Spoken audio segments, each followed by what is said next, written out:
À la une de cette édition, réinsertion des populations affectées par le drame de Solhan et la vaccination à grande échelle contre le Covid-19, le Premier ministre en parle avec la secrétaire exécutive de la Commission économique pour l'Afrique. C'était hier au cours d'une séance de travail entre les deux personnalités. Détail dès l'ouverture de cette édition. Dans cette édition et en page internationale, la France gèle son aide budgétaire et sa coopération militaire avec la Centrafrique. La Centrafrique qui est accusée de complicité d'une campagne anti-française téléguidée par la Russie. Voilà pour les titres. Madame, Monsieur, bonjour. Le Premier ministre Christophe Dabiré est dans la recherche de solutions pour permettre une bonne réinsertion des populations affectées par le drame de Solhan. Le sujet était à l'ordre du jour d'une séance de travail qu'il a eue hier avec la secrétaire exécutive de la Commission économique pour l'Afrique. Les deux personnalités ont également parlé de l'intensification de la lutte contre le coronavirus par le biais de la vaccination à grande échelle. Alidou Badini et bienvenue Taoussa. Après le drame de Solhan, c'est le retour à la vie normale des rescapés qui est envisagé avec une option sur des solutions durables, notamment la question de la réinsertion socio-professionnelle des populations affectées. Pour ce faire, le gouvernement peut compter sur le soutien international. C'est la secrétaire exécutive de la Commission économique pour l'Afrique qui porte le message au Premier ministre et à ses collaborateurs. Le Premier ministre a parlé de la résilience de la population qui aimerait un appui de l'État pour rentrer sur leur sol. Et donc nous avons aussi parlé de comment est-ce que nous pouvons réinsérer ces populations en passant probablement par l'agriculture, qui est un programme phare du gouvernement pour créer les emplois pour les jeunes et redynamiser les sociétés. L'insécurité sanitaire, une autre préoccupation de l'heure, l'ambition est de bouter le Covid-19 hors du pays et c'est la vaccination à grande échelle des populations qui est encouragée par l'émissaire des Nations Unies. Il faut nécessairement essayer de voir si nous pouvons venir vers la fin de ce Covid, mais ça passe par les vaccinations, évidemment. Donc, arriver à vacciner 60% de la population. Nous avons des soutiens internationaux pour lesquels nous pouvons en profiter pour arriver à ce chiffre. Vera Songwe salue la résilience économique du Burkina Faso dans un contexte de double crise sanitaire et sécuritaire. Elle en a profité pour parler coopération sous-régionale. Les échanges ont porté sur la ZLECAf, la zone de libre-échange continentale africaine. La première session ordinaire de l'année 2021 du Conseil d'orientation de l'Autorité supérieure de contrôle d'État et de lutte contre la corruption a débuté ce matin à Ouagadougou. À l'occasion, un nouveau rapport d'activité sera adopté et le bureau du Conseil d'orientation, dont le mandat est arrivé à terme, sera renouvelé. L'ouverture des travaux avec Paul-David Bambara et Abdelaziz Yadjoubou. À la traîne dans le processus de fixation et de consolidation des bases de son fonctionnement efficient, l'Autorité supérieure de contrôle d'État et de lutte contre la corruption, ASELC, s'arme d'outils et d'arguments solides pour mieux plaider et faire bouger les lignes. La préoccupation est mise sur le tapis à cette première session ordinaire de 2021 du Conseil d'orientation de l'institution. L'ASELC a été créé en 2015.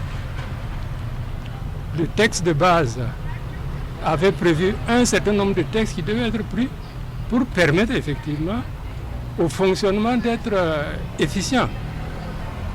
Et depuis 2018 que ces textes ont été préparés, introduits en Conseil des ministres. Ce n'est qu'actuellement, ces derniers jours, j'allais dire, que l'essentiel des textes ont été adoptés. Et jusqu'à présent, sur 9 textes qui ont été introduits, nous avons 3 décrets seulement qui sont signés. La SLG travaille, fonctionne réellement, mais elle aurait pu faire beaucoup plus si on lui avait donné les moyens suffisants pour le faire. Après avoir évalué les progrès réalisés et dressé un bilan du chemin déjà parcouru, les membres du Conseil d'orientation vont élaborer un nouveau rapport d'activité. Il s'agira à l'occasion, disons, de cette session, d'installer un nouveau bureau, de voir sur le plan financier, budgétaire notamment, quelle a été l'année 2020, comment ça s'est déroulé. 3 membres du Conseil d'orientation de l'ASELC qui ont prêté serment devant le Conseil constitutionnel après leur nomination en mai dernier ont été installés à l'occasion. Processus de réconciliation au Burkina, le département ministériel en charge du dossier ratisse large. Ce lundi à Bobo-Dioulasso, 30 autorités locales ont été outillées sur leur contribution dans l'élaboration de la stratégie nationale de réconciliation nationale et le pacte de vivre ensemble. L'ouverture de la session avec Manika Yen, Siriki Milogo et Karim Sissé. Les autorités déconcentrées jouent un rôle important dans la réussite des questions d'intérêt national. Leur implication s'avère donc nécessaire pour réussir le processus de réconciliation nationale. Réunis ici, à l'initiative du ministère en charge de la réconciliation et de la cohésion, ces autorités déconcentrées renforcent leurs capacités sur le processus d'élaboration de la stratégie de réconciliation et du pacte de vivre ensemble. Ces concertations doivent donner l'occasion aux forces vives des différentes communes là, de discuter, de parler et d'échanger sur la réconciliation, de comprendre la vision du gouvernement et de proposer leur vision en termes de solutions, y compris pour leurs problèmes locaux. Mais c'est bon qu'avant qu'on aille à cela, que l'on ait une rencontre avec les personnes qui seront chargées donc, d'organiser ces concertations-là. Comme vous le savez, sans la paix, il n'y a pas de développement. Et donc, il est tout à fait important et approprié et pertinent pour le PNUD d'accompagner ce processus-là. Ils sont 300 leaders d'opinion et autorités administratives, à savoir les gouverneurs, les hauts commissaires, les présidents des conseils régionaux, les préfets et maires venus du sud-ouest, des Cascades et des Hauts-Bassins qui prennent part à cette session de formation. Et de retour, ils devront servir de relais auprès de la base pour une large diffusion des grands points de la réconciliation nationale. Et pour une cohésion sociale entre communautés vivant au Burkina et entre les populations frontalières avec le Mali, les organisations de la société civile ont leur rôle à jouer. Ce lundi à Ouayouguia, les OSC du Atenga ont pris part à une rencontre de plaidoyer, une façon pour elles d'œuvrer davantage à la cohésion sociale et faciliter la libre circulation des personnes et des biens. Boukari Ouedraogo et Abdoul Rasmane Zongo. Les OSC, organisations de la société civile du Yatenga, donnent de la voix afin de soutenir la résilience des populations frontalières avec le Mali. Des communautés en butte avec l'insécurité, mais pas que. Au-delà de la sécurité, vous savez, il y a les aspects de protection même de ces populations. Protection en termes de bon vivre ensemble, de cohésion sociale. Il y a les besoins économiques. Aujourd'hui, il y a dans les localités où, même s'il y a la sécurité, les gens ne peuvent pas produire. Ils vont produire et vendre où? Voilà, les gens leur marché était au niveau de la frontière du Mali, de l'autre côté, ils ne peuvent plus y aller. Voilà, on fait de la maraîchage, on développe des initiatives de production, mais on n'a pas où écouler. Donc les jeunes sont obligés d'abandonner leurs activités économiques pour aller ailleurs. C'est un besoin primordial. C'est un besoin aussi de circuler librement entre les deux frontières. Ce plaidoyer des OSC est bien accueilli. C'est vraiment avec beaucoup de joie que j'accueille un tel projet, celui de renforcer la résilience des populations qui vivent dans les zones d'insécurité, particulièrement les zones sur les frontières avec le Mali. Et vraiment, que des OSC portent une telle activité pour un plaidoyer, je trouve que c'est vraiment essentiel. Le projet est initié et financé par le Conseil danois des réfugiés et exécuté par la plateforme collaborative des OSC du Yatenga sous le leadership du Centre diocésain de communication de Ouayouguia. Que d'innovation et inventions mises au point par les chercheurs burkinabés, mais très peu connus du grand public, l'Agence nationale de valorisation des résultats de la recherche et des innovations opte pour une collaboration avec les hommes de médias. Hier lundi, des journalistes étaient conviés à une rencontre afin de découvrir les réalités du monde de la recherche. Amari Ilbodo et bienvenue Tansa. Ils sont nombreux, les chercheurs burkinabés qui trouvent, mais peu sont les résultats de recherche connus du grand public selon ces experts de l'ANVAR, l'Agence nationale de valorisation des résultats de la recherche et des innovations. À ces hommes de médias, ils confient une tâche, celle d'aider à améliorer la visibilité de tous ces résultats, toute chose qui passe d'abord par la connaissance d'un référentiel clé, la stratégie nationale de valorisation des technologies, inventions et innovations SNVT. C'est un référentiel très capital pour l'ANVAR et qui va nous permettre vraiment de mettre en réseau tous les acteurs. Et donc, vous, en tant que communicateur, il est bien et il est important pour pouvoir relayer l'information que vous soyez imprégné d'abord du contenu de ce document pour pouvoir nous aider, nous, en partenariat bien sûr avec vous, pour que l'ANVAR puisse jouer vraiment son rôle régalien qui est de promouvoir l'utilisation intensive des résultats de la recherche, des inventions et innovations pour booster le développement socio-économique du Burkina Faso. Du 26 au 30 octobre prochain se tient la 13e édition du First Hit, le Forum national de la recherche scientifique et des innovations technologiques. Un forum dont l'organisation connaît l'implication de l'ANVAR et c'est un accompagnement qui est demandé à tous ces journalistes pour la réussite de cet événement d'intérêt national. L'association des CFEBistes, Centre d'études financières, économiques et bancaires, marque un arrêt pour consolider les relations de fraternité entre les membres. 48 heures pour mieux se connaître et partager les expériences. Cette deuxième édition s'est déroulée dans l'enceinte de la Direction générale des douanes 6 à Ouaga 2000. Firmin Saluka et Pascal Kané pour le compte-rendu. Du matériel médical pour la Société de cardiologie du Burkina. Le geste est de l'association des anciens étudiants du Centre d'études financières, économiques et bancaires. Un don effectué à l'occasion des 48 heures de cette association pour permettre une meilleure prise en charge des maladies cardiovasculaires. Occasion également pour ces anciens étudiants de se rencontrer et de partager leur expérience. Pour nous, l'important de l'association, c'est de continuer justement à être l'occasion de partage d'expériences, de discussions pour faire émerger les meilleures pratiques possibles. Les 48 heures seront également des moments de réflexion pour ces professionnels de l'économie. En plus de l'Assemblée générale, des communications sur la relance économique face au Covid-19 et les réformes de leur ancienne école seront données. La Fédération nationale des tisseuses du Burkina, FENATI FBF, annonce les 72 heures du Faso d'Anfani. Cette activité qui vise à promouvoir et valoriser le pain tissé se tiendra du 10 au 12 juin prochain à Ouagadougou. Les responsables de l'association étaient hier face à la presse pour annoncer les couleurs. Moussa Ouedraogo et Vincent Chandrebogo. Du 10 au 12 juin auront lieu les 72 heures du Faso d'Anfani. L'événement est ici annoncé par la Fédération nationale des tisseuses du Burkina Faso, la FENATI-BF. L'objectif, valoriser davantage le tissage national et promouvoir le port du Faso d'Anfani. On se demande alors quelle perspective pour assurer la pérennité de cette promotion. Quel rôle doit jouer le gouvernement? Quel rôle doit jouer chaque échelon de la société pour la promotion de cette valeur d'identité culturelle qui contribue énormément dans l'économie du pays? C'est dans cette politique que nous initions la réalisation de la première édition des 72 heures du Faso d'Anfani avec pour thème « Contribution du Faso d'Anfani dans l'économie du Burkina Faso ». Pour magnifier cette œuvre et réfléchir sur sa pérennité et sa contribution dans l'économie du pays.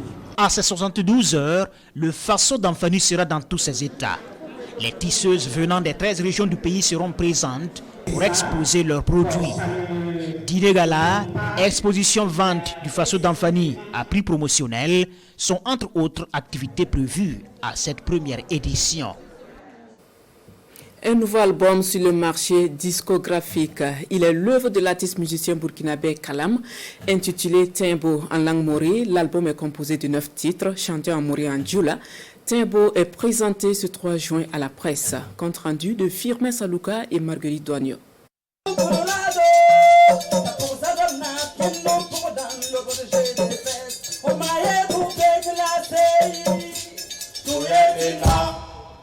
Mousso Bogné, Porosada ou encore l'hymne national joué en instrumental, ce sont entre autres les titres du nouvel album de Kalam. Composé de 9 morceaux, le second album de Kalam, La femme au masque, s'intitule Timbo, qui signifie espoir en langue morée. Ouais, Timbo, c'est l'espoir, puisque sans l'espoir, on n'a rien, quoi. Moi, je me dis que sans l'espoir, vraiment, même on dit croyance et tout, sans l'espoir, on n'a rien. Donc moi, c'est l'espoir, c'est l'espoir. Thébo traite de respect de la femme, de femme battante, de bénédiction. Tout ceci jalonné de rythmes ouiré, warba, winiga, avec des instruments traditionnels comme le koundé, le tiema, la flûte traditionnelle, la calebasse et bien d'autres. Plusieurs artistes sont de la partie en guise de soutien. Regardez Kalam sur scène, c'est vraiment un mythe autour de cet artiste-là. Nous avons un talent au Burkina Faso parmi tant d'autres. Elle fait l'une des rares femmes à jouer à un koundé sur scène, c'est-à-dire une artiste assez complète, chanteuse, danseuse et pratiquante du koundé. L'album est vendu en 2 supports, les clés USB à 5 000 francs CFA et les supports CD à 2 000 francs CFA. D'ici là, Kalam prévoit des tournées pour la promotion de son album. Hors de chez nous, la France suspend sa coopération militaire et gèle son aide budgétaire avec la Centrafrique, accusée d'être sous influence russe. Le ministère français des Armées parle de complicité d'une campagne anti-française téléguidée par les Russes. Entre la France et la République centrafricaine, les couteaux sont tirés. Lundi, Paris a décidé de frapper Bangui au porte-monnaie en annonçant le gel de son aide budgétaire au gouvernement centrafricain, jugé complice d'une campagne de désinformation massive orchestrée en filigrane par les Russes. Pas que, la coopération militaire a aussi été suspendue. Le malaise était profond depuis des mois. Fin avril déjà, le gouvernement français avait rappelé à Paris ses 5 coopérants militaires affectés auprès du ministère centrafricain de la Défense. Le gouvernement centrafricain tente de dédramatiser. La France nous aide énormément, surtout en matière politique et diplomatique. Dans un passé récent, la France nous a soutenus aussi au plan économique et financier dans beaucoup de domaines et dans beaucoup de cas. Donc, la France reste notre partenaire privilégié. Au même titre que la Russie aujourd'hui qui nous aide à sortir des moments difficiles. Depuis décembre, des centaines de paramilitaires russes sont au chevet de Bangui, alors que le régime de Faustin Archange Touadéra était fragilisé par une rébellion soutenue par l'ex-président François Bozizé. Le rôle de Moscou en RCA ne passe plus sous silence. Il est même vanté dans Touriste, un film à la gloire de l'intervention russe dans le pays, où s'exprime désormais à ciel ouvert la rivalité franco-russe.